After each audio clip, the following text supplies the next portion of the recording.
Hello students.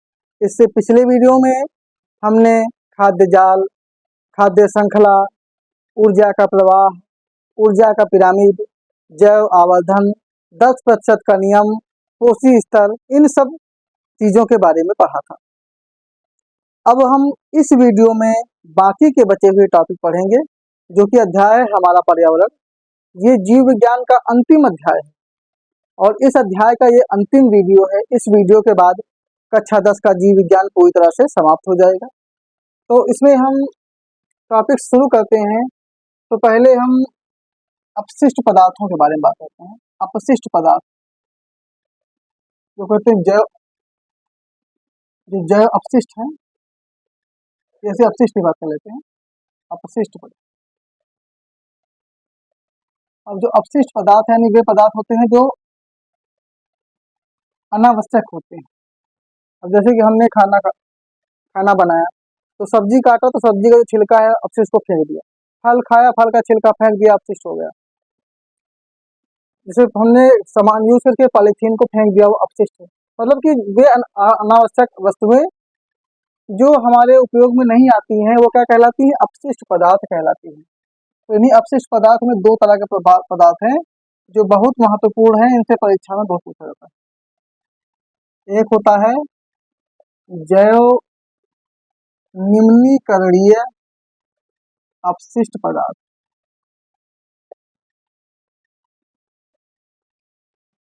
अपशिष्ट पदार्थ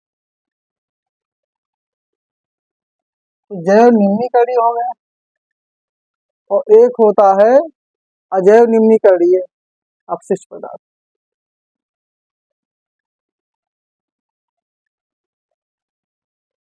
अजैव निम्नीकरणीय अपशिष्ट पदार्थ, ये दो तरह के पदार्थ होते हैं, जो कि इन्हें एक प्रकार से कह सकते हैं दो तरह के कैटेगरी हैं। एक होता है जैव निम्नीकरणीय अपशिष्ट पदार्थ, एक होता है अजैव। अब इनके बारे में पढ़ते हैं। वे अपशिष्ट पदार्थ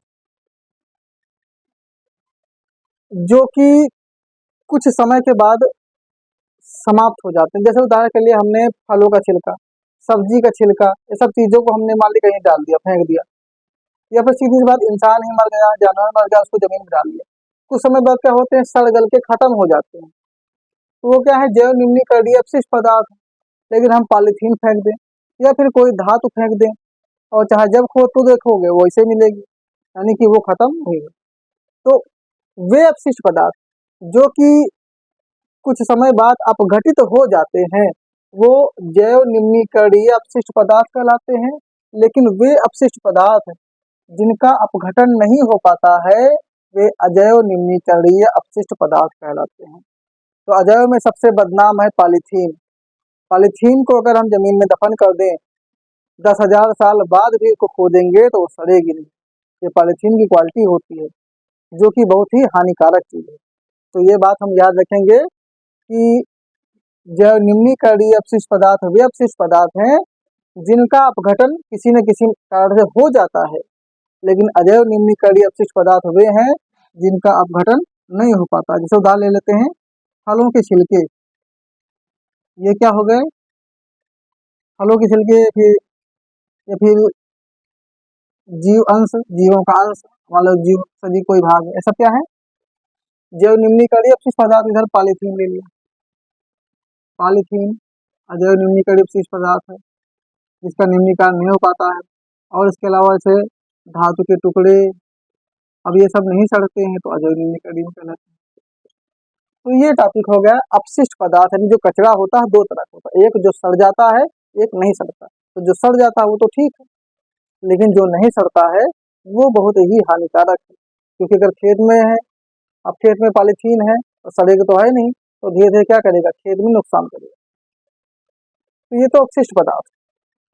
अब हम बात करते हैं कुछ आपदाओं के बारे में, यानी कुछ समस्याएं, जिनमें से सबसे जो प्रमुख समस्या है संसार की, वो है ओजोन क्षरण, ओजोन अपक्षय, जो कि परीक्षा में बहुत ही पूछा जाता है। ओजोन क्षरण, तो चाहे ओजोन क्षरण कह लें या फिर ओजोन अपक्षय भी कहते हैं। अभी ओजोन अपक्षय क्या है?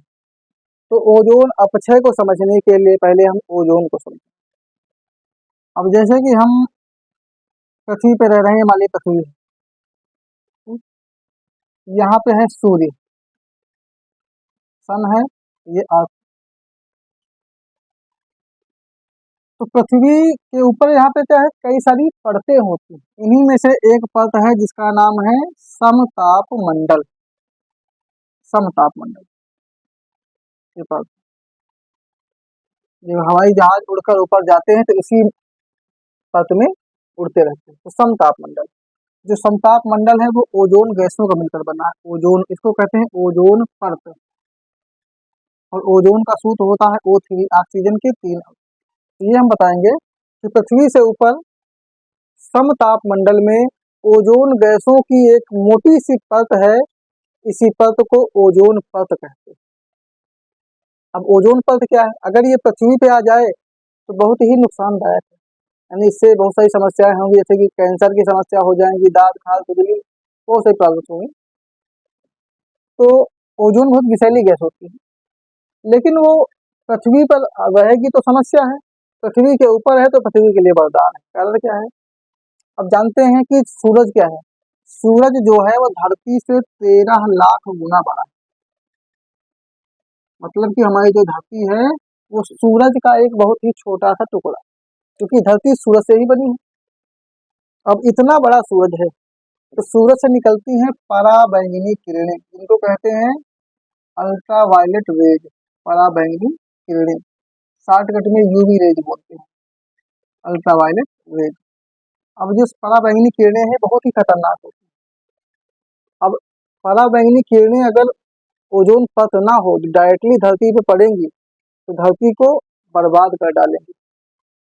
लेकिन जब पराबैंगनी किरणें चलती हैं तो रास्ते में जो ओजोन परत है वो क्या करती है, इन पराबैंगनी किरणों को अवशोषित कर लेती है। वो अवशोषित करके वापस भेज देती है, यानी परावर्तित कर देती है। इससे बहुत ही थोड़े से प्रकाश की मात्रा पृथ्वी पर आ पाती है, और उसके कारण पृथ्वी पर कितनी गर्मी है वो तो देख ही रहे हैं। तो जो सूर्य की पराबैंगनी किरणें, इसकी बहुत ही कम मात्रा धरती पर आ पाती है। उसका रीजन क्या है, ओजोन परत। अगर ओजोन परत ना हो तो सूरज धरती को जलाकर राख कर देगा। तो ये तो समझ गए कि ओजोन परत क्या है। अब हम बात करते हैं ओजोन क्षरण की। ओजोन क्षरण क्या है कि जो हम बहुत सारी चीजें यूज करते हैं, जैसे कि रेफ्रिजरेटर, जिसे फ्रीज कहते हैं, तो रेफ्रिजरेटर यानी फ्रीज जिसको बोला था देसी भाषा में, एसी यानी एयर कंडीशन, और फिर वो जो आग बुझाने वाला यंत्र होता है अग्निशमन, क्या बोलते हैं, अग्निशामक यंत्र। ये सब जो यंत्र हैं इनके अंदर एक गैस भरी होती है, जिस गैस का नाम है CFC। फुल फॉर्म है क्लोरो फ्लोरोकार्बन्स। ये बहुत ही खतरनाक गैस है ओजोन परत के लिए। कारण क्या है, जब इनका यूज करते हैं तो इनके यूज मतलब कि जब भी हम फ्रिज चलाते हैं, एसी चलाते हैं, अग्निशामक यंत्र का यूज करते हैं, तो इन सबसे जो क्लोरोफ्लोरोकार्बन्स गैस निकलती है, ये गैस जाकर ओजोन परत को धीरे धीरे पतला कर रही है, यानी ओजोन परत पे पतला कर रही है। और एक भाग है अंटार्कटिका के बारे में सुना होगा, अंटार्कटिका। तो अंटार्कटिका के पास एक छोटा सा छेद हो गया है, और वो छेद इन्हीं गैसों का हुआ है। तो छेद का मतलब कि वहां पर जो ओजोन परत है पतली हो गई, जिसके कारण वहां पर सूर्य की रोशनी अधिक आती है। तो ये आगे ना बढ़े इसके लिए सन 1987 में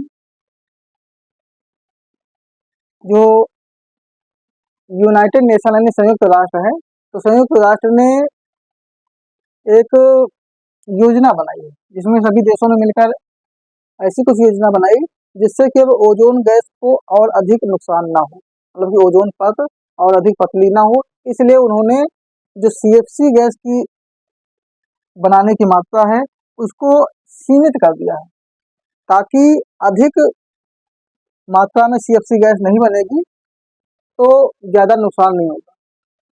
तो जितना भी हम रेफ्रिजरेटर, एसी, अग्निशामक यंत्र का यूज करेंगे उतना ही ज़्यादा ओजोन के लिए नुकसान है। अब रीजन क्या है, जैसे कि यहाँ पे हमारी धरती पे क्या है, ऑक्सीजन गैस हमको चाहिए। ठीक? ओजोन का सूत्र क्या है, O3। अब अगर ये जो CFC गैस ऊपर जाती है, ऊपर जाने के बाद ये क्या करती है, ये ओजोन गैस को तोड़ देती है। तो ओजोन गैस अगर O3 है, CFC के कारण जब टूटेगी तो ऑक्सीजन प्लस ऐसे ही ओ।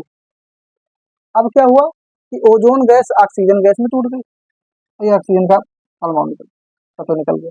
अब जो ऑक्सीजन की गैस है उसमें वो क्षमता नहीं है वो जो ओजोन के अंदर है। यानी ओजोन के अंदर क्या क्षमता है, ओजोन गैस सूर्य की पराबैंगनी किरणों को अवशोषित कर लेती है, पर ऑक्सीजन में अवशोषण की क्षमता है नहीं।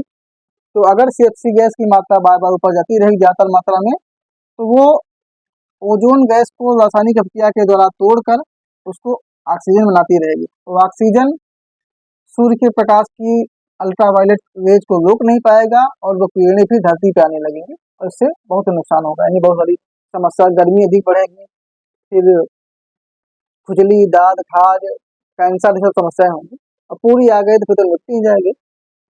तो ये जो ओजोन की गैस है इसका CFC के कारण जो क्षरण हो रहा है, यानी ओजोन की परत पतली हो रही है, इसी घटना कहते हैं ओजोन। ये बताएंगे कि पृथ्वी से ऊपर समताप मंडल में ओजोन गैसों की परत है, नीचे यूज किए जाने वाली क्लोरोफ्लोरोकार्बन गैस के कारण धीरे धीरे ओजोन की परत पतली हो रही है। इसी घटना को ओजोन क्षरण या ओजोन अपक्षय बोला जाता है। तो उम्मीद करते हैं कि ये टॉपिक समझ में आ गया होगा कि ओजोन क्षरण क्या है। अब और दो छोटे छोटे टॉपिक के बारे में बात कर लेते हैं, उसके बाद फिर इस अध्याय को यहीं सब आप समाप्त कर देंगे। एक टॉपिक और है जिसका नाम है अम्ल वर्षा, एसिड रेन। अम्ल वर्षा यानी कि अम्ल की बरसात होती है, एसिड रेन। अभी अम्ल वर्षा क्या है, अम्ल समझते हैं कितना खतरनाक होता है। तो अम्ल वर्षा का मतलब कि अम्ल नहीं बरसता, क्योंकि अम्ल बरसेगा तो शरीर ही उदा जल भुनस जाएगा। तो अम्ल वर्षा का मतलब ये है कि जब शुरुआत में यानी पहली दूसरी दूसरी बारिश होती है, पहली दूसरी, तो उस बारिश में क्या होता है, जैसे वहां पे वायुमंडल मान लिया ये बादल है, अब बादलों से पानी बरसना, ये बादल क्लाउड, तो यहाँ पे क्या है हमारा एटमॉस्फेयर यानी वातावरण। अब एटमॉस्फेयर से क्या है, बहुत सारी गैसें, और जब बादल जो है ये बरस रहा है तो बादल से क्या आ रहा है, पानी आ रहा है। ठीक? अब हमारा जो वातावरण है, वातावरण में क्या है, पृथ्वी से छोड़ी गई बहुत सारी गैसें हैं, इनमें नुकसानदायक जैसे इसमें कार्बन डाइऑक्साइड गैस भी है, ऑक्सीजन भी है, सल्फर डाइऑक्साइड भी है। क्योंकि सल्फर डाइऑक्साइड तो पहले से वातावरण यानी हमारे वातावरण में नहीं होती वायुमंडल में, लेकिन जो नीचे से चिमनियों के माध्यम से, फैक्ट्रियों के माध्यम छोड़ी जा रही है, वो जाके इसमें मिल रही है। यानी कि हमने जैसे पहले वीडियो में बताया था कि वातावरण में nitrogen, oxygen, carbon dioxide, argon और कुछ गैसें होती हैं, उसमें हमने सल्फर डाइऑक्साइड का नाम नहीं लिया क्योंकि वातावरण में नहीं है, लेकिन जो नीचे से गैसें जा रही है उनमें तो वातावरण में ही रही है, तो ये एक्स्ट्रा वाली गैसें हैं, सल्फर डाइऑक्साइड हो गई, सब गैसें हैं। तो ये सब गैसें क्रिया करती हैं, जैसे कि जल आया, अब जल में क्या हुआ कि सल्फर डाइऑक्साइड गैस से क्रिया हो गई, अब इससे क्रिया हुई तो उसके बाद क्या होगा, और यहाँ पर फिर ऑक्सीजन भी है, ऐसे ही सब क्रिया होगी। तो H2 यहाँ से S है, ऑक्सीजन क्या है यहाँ पे मिला के 4 बन गया, फिर O अलग हो गया, तो ऐसे ही मतलब मिला मिला के चल सकते, कोई भी अभिक्रिया कोई कंफर्म किया नहीं है। मतलब इस प्रकार से हम ये समझ सकते हैं कि वायुमंडल में जो विषैली गैसें होती हैं वो विषैली गैसें जल से अभिक्रिया करती हैं। जो पानी बरसता है तो उस बरसने वाली पानी से जब ये विषैली गैसें अभिक्रिया करती हैं तो इनके अभिक्रिया करने के कारण अम्ल का निर्माण होता है।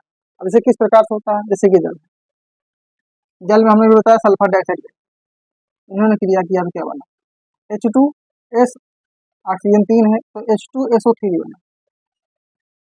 अब जो H2SO3 है ये क्या करेगा, ये अब क्रिया करेगा ऑक्सीजन गैस से, क्योंकि ऑक्सीजन भी यही मौजूद है, ऑक्सीजन क्रिया करेगा तो इससे हम लेंगे 2 अणु, तो 2 अणु ले लेते हैं, तो इसके भी 2 अणु ले लेते हैं। इससे क्या हुआ कि 2H2 हाइड्रोजन 4 है हो गए, सल्फर 2 है 2 हो गए, ऑक्सीजन क्या है 3 दूनी 6 और 6 4 10, 10 में से हमने 8 यहाँ ले लिया, 4 दूनी 8 बचा क्या ऑक्सीजन। तो क्या बना, H2SO4 सल्फ्यूरिक अम्ल जो कि तेजाब है, और तेजाब क्या है, अम्ल है। तो जब बरसात होती है तो शुरुआत की बरसात का जो जल होता है वो वायुमंडल में उपस्थित हानिकारक गैसों से अभिक्रिया करके अम्ल का निर्माण करता है, और फिर जब नीचे पानी आता है तो उस पानी में पानी के साथ अम्ल मिला होता है, और जब अम्ल वाला पानी हमारे शरीर पे गिरता है, हम उसमें भीगते हैं, तो हमारे शरीर पे दाद, खाज, खुजली, ये सब समस्याएं होती हैं। तो इसी कहते हैं अम्ल वर्षा, यानी ऐसी वर्षा होती है जिसमें जल के साथ अम्ल मिला होता है। और अम्ल कैसे बनता है, ये बीच में जल जो होता है वो वायुमंडल में विषैली गैसों से अक्रिया कर लेता है। तो ये बात समझ गए हैं कि शुरुआत की बारिश में हमें नहीं नहाना चाहिए, क्योंकि जो जल होता है वो हानिकारक गैसों से अक्रिया करके अम्लों का निर्माण करता है। अब वो एक और टॉपिक की बात करते हैं जिसका नाम है ग्रीन हाउस प्रभाव। Green house effect, green house प्रभाव, या हिंदी में बोले तो यही नाम बोलते हैं, या फिर हो जाएगा हरित ग्रह प्रभाव, इंग्लिश में ग्रीन हाउस इफेक्ट। और इसी के अंतर्गत आता है वैश्विक तापन, या भूतापन, या इसे कहते हैं ग्लोबल वार्मिंग। तो जो ग्लोबल वार्मिंग है वो ग्रीन हाउस प्रभाव का हो रही है। कैसे हो रही है देखें, जैसे कि पृथ्वी है, पृथ्वी में यहाँ किनारे पे हम लोग रह रहे हैं। अब ये सूर्य है, सन। अब जब सूर्य से प्रकाश की किरणें आती है तो यहाँ पे होता है परावर्तन। तो परावर्तन के कारण ये जो प्रकाश किरणें होती हैं परावर्तित होकर वापस लौट जाती हैं, क्योंकि यहाँ पर रुकी रहेंगी तो समस्या। तो प्रकाश किरणें आती हैं, टकरा के लौट जाती हैं। लेकिन कुछ ऐसी गैसें हैं हमारे वायुमंडल, जैसे कि मीथेन गैस हो गई, कार्बन डाइऑक्साइड गैस हो गई, और भी कई गैस होती हैं, अमोनिया हो गई। कुछ ऐसी गैसें होती हैं जिनको हम ग्रीन हाउस गैसें कहते हैं। ये जो ग्रीन हाउस गैसें हैं ये सूर्य की ऊष्मा को पृथ्वी की भूपर्पटी जो है, जो पृथ्वी के ऊपरी भाग, इसमें अवशोषित कर लेते हैं, रोकने की कोशिश करते हैं। ये उस प्रकार होता है जैसे कि जो ठंडे क्षेत्र हैं, यानी जो बर्फीले क्षेत्र हैं, जहाँ पर ठंडी अधिक होती है, गर्मी कम होती है, मतलब वहां पर सूरज कम निकलता है। अब पौधों को पर्याप्त मात्रा में सूरज की रोशनी चाहिए ताकि वे प्रकाश संश्लेषण कर सके। तो वो लोग क्या जुगाड़ लगाते हैं कि जैसे कि पौधों की क्यारियां, पौधों की नर्सरी, तो उसके अगल बगल में हरे हरे शीशे लगा देते हैं। उसका कारण ये है कि जो हरे शीशे होते हैं उनमें सूर्य के प्रकाश को अधिक अवशोषित करने की क्षमता होती है। जब सूर्य की रोशनी आती है तो हरे शीशे क्या करते हैं, उस सूर्य की रोशनी को अपने अंदर काफी समय तक रोक कर रखते हैं। बाकी जैसे क्या सूर्य रोशनी आई निकल गई, लेकिन ये क्या करते हैं, कुछ समय तक रोक लेते हैं। तो रोकने से क्या होता है कि धीरे धीरे यह रोशनी पौधों को मिलती रहती है, पौधे प्रकाश संश्लेषण करते हैं। तो जिस प्रकार से ठंडे क्षेत्रों में हरे शीशों का उपयोग करके सूर्य की रोशनी को फंसाया जाता है, ट्रैप किया जाता है, जाल बनाया जाता है, वैसे ही जो पृथ्वी में कुछ ग्रीन हाउस गैसें हैं, यानी कुछ हानिकारक गैसें हैं, ये गैसें सूर्य की रोशनी को ठीक उसी प्रकार से रोक लेती हैं जिससे वो रोशनी पृथ्वी की भूपर्पटी में यानी बाहरी भाग में रह जाती हैं। इसी कारण उमस बढ़ती है, गर्मी बढ़ती है। तो इसी कहते हैं ग्लोबल वार्मिंग या वैश्विक तापन। यानी ग्लोबल वार्मिंग पूरे दुनिया में, पूरी धरती पर हर साल गर्मी की मात्रा बढ़ती ही जा रही है। तो ग्लोबल लेवल पे बढ़ रही है, ना कि सिर्फ इंडिया में बढ़ रही है। तो पूरी दुनिया में जो गर्मी बढ़ रही है, जो भूतापन यानी धरती का तापन, वैश्विक तापन, विश्व का तापन, तो विश्व में ताप बढ़ रहा है, गर्मी बढ़ रही है, उसका रीजन क्या है, तो जो ग्रीन हाउस गैसें हैं वो सूर्य की आने वाली किरणों को कुछ मात्रा को रोक लेती हैं, जिसके कारण धरती की गर्मी बढ़ रही है। तो ये किस प्रकार से कर रहे हैं, जिस प्रकार से हरे शीशों से सूरज की रोशनी को रोका जाता है, वैसे ही ये गैसें हरे शीशों का काम कर रही है। तो समझ गए होंगे टॉपिक। तो इस वीडियो में हमने जैव नम्नीकरणीय, अजैव नम्नीकरणीय अपशिष्ट पदार्थों के बारे में बात कर ली। ओजोन परत क्या है ये जाना, ओजोन परत का क्षरण किस प्रकार से हो रहा है ये हमने जाना, अम्ल वर्षा क्या है, और ये ग्रीन हाउस प्रभाव क्या है, इसमें किस तरह से ग्रीन हाउस यानी ग्रीन शीशों की हेल्प से सूरज की रोशनी को रोकते हैं लोग, वैसे ही ये गैसें कर रही हैं। और फिर वैश्विक तापन क्या है, जो ब्रह्मांड में सॉरी ब्रह्मांड कहाँ पहुंच गए, धरती पर जो गर्मी की मात्रा बढ़ती जा रही है, यही है वैश्विक तापन। तो ये जो अध्याय है हमारा पर्यावरण, ये अध्याय यहीं पर समाप्त होता है। और ये अध्याय ही नहीं, कक्षा 10 के जीव विज्ञान का पूरा जीव विज्ञान, मतलब विज्ञान का पूरा जीव विज्ञान आज यहीं पर समाप्त हो रहा है। तो अगर ये वीडियो समझ में आए हैं तो गैलेक्टिक साइंस चैनल को सब्सक्राइब कर लेना। अब इसके बाद हम इस चैनल पर, जैसा कि समय जानते हैं, सुबह 8:05 पर वीडियो अपलोड किए जाते हैं।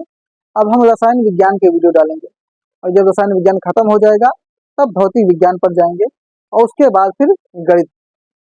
तो ये वीडियो यहीं पर समाप्त होता है।